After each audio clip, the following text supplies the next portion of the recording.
লোকটা এখানে শুয়ে আছে কেন বুঝতে পারছো? স্যার আমার মনে হয় সে রোদ পাচ্ছে। স্যার আমার মনে হচ্ছে সে নেশা করেছে। না না, কি বলছো তোমরা? ভালো করে তাকিয়ে দেখো, ওই লোকটার পাশে একটা মরা মশা পড়ে আছে।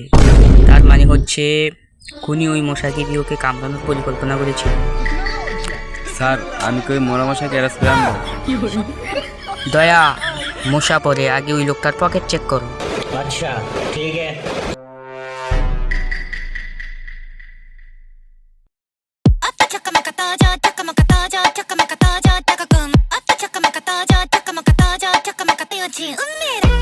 কিরে মানি ব্যাগ পকেটে লুকায় না।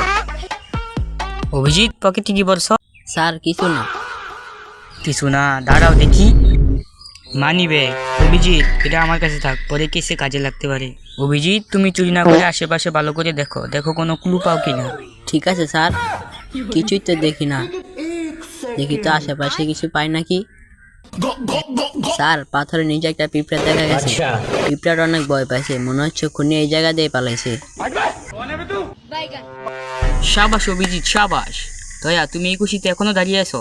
যাও, ওই রাস্তার পাশে একটা কারেন্টের খাম্বা আছে, সেটা তুমি ভেঙে দিয়ে আসো।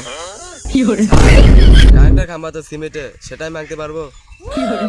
দয়া, সিআইডির কাছে কোনো কাজই কঠিন না, সবই করতে হবে, যাও। ওই তো একটা কারেন্টের খাম্বা দেখা যায়, ওটাকে পেলাতে নিয়ে আসি। ও স্যার আপনার ব্যথা পাইছি। বেলতলি চলে মন লেঙ্কা দোহাই লেঙ্কা দোহাই লেঙ্কা। দয়া, অভিজিৎ, তুই দেখো একটা লোক যাচ্ছে, ওকেই ধরো, জলদি চলো। কিরে আমার দিকে তো আস্তে আস্তে পালাই।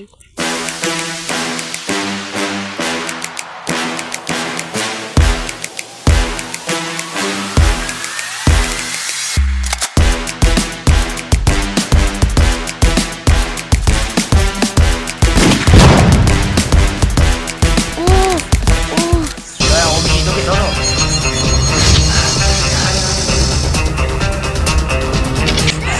স্যার আমি কিছু করিনি স্যার, আমাকে ছেড়ে দেন। কিছু না করলে পালাচ্ছিলি কেন বল? স্যার আমি তো গান গাচ্ছিলাম, আপনারা ধরেছেন তাই আমি পালাইছি। স্যার খুনি তো কখনো গান গায় না, ও গান গেয়ে আমাদের কান নষ্ট করতে চেয়েছিল। এটা একটা আন্তর্জাতিক ষড়যন্ত্র। হ্যাঁ, তুমি ঠিকই বলেছো অভিজিৎ। এই তুমি কি ফোন করেছো? স্যার আমি তো গান শিখতে যাচ্ছিলাম। গান গাও শিখলে তো বেসুরি কেউ গান গায়। দয়া, ওকে একটা উড়ন্ত চর দাও। স্যার আমি সত্যি কিছু করিনি স্যার। স্যার একটা জিনিস কি খেয়াল করছেন, লাশের উপরে যে গামছাটা এটা কিন্তু অনেক দামি। হ্যাঁ, গামছা দিয়ে কি করবো? স্যার গামছাটা আমি নিয়ে যাই। অভিজিৎ, গামছা দিয়ে তুমি কি করবে? স্যার গোসলের পর শরীর মুছবো। অভিজিৎ, তুমি তো গোসলই করো না। प्यारी समझ गई। দয়া, অভিজিৎ দেখো, লাশটা লড়ছে। লাশ? কে খুন হয়েছে? কি তুমি মরনি? স্যার ওই যে ক্যামেরা, আমি তো টিকটক করতেছিলাম। কি তুমি টিকটক করতেছিলে? তার মানে এতক্ষণ আমাদের বোকা বানাইছো। তুমি মরনি, তাতে কি হয়েছে? এতক্ষণ যে আমাদের মূল্যবান সময় নষ্ট করেছো, তার জন্য তোমাকে 5 বছর জেলে থাকতে হবে। স্যার স্যার আমাকে মাফ করে দেন, আমি তো শুধু টিকটক করতেছিলাম। এতক্ষণ যে আমাদের মূল্যবান সময় নষ্ট করেছো, তার প্রতিদান কে দিবে? স্যার আপনাদের কি কেউ ফোন করে আসতে বলেছে? আপনারা তো এভাবেই আসছেন। দয়া, অভিজিৎ, চলো চলো। স্যার দাঁড়ান। কি?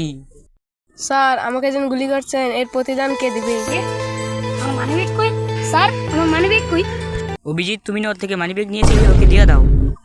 স্যার আপনি তো নিয়ে গেছেন। অভিজিৎ, এই নাও মানিব্যাগ দিয়ে আসো। দেখ শালা করছে কি? কাকে চোর বলো, সাবধানে কথা বলো। চুপ। দয়া, অভিজিৎ, পরিস্থিতি বেশি ভালো না, চলো।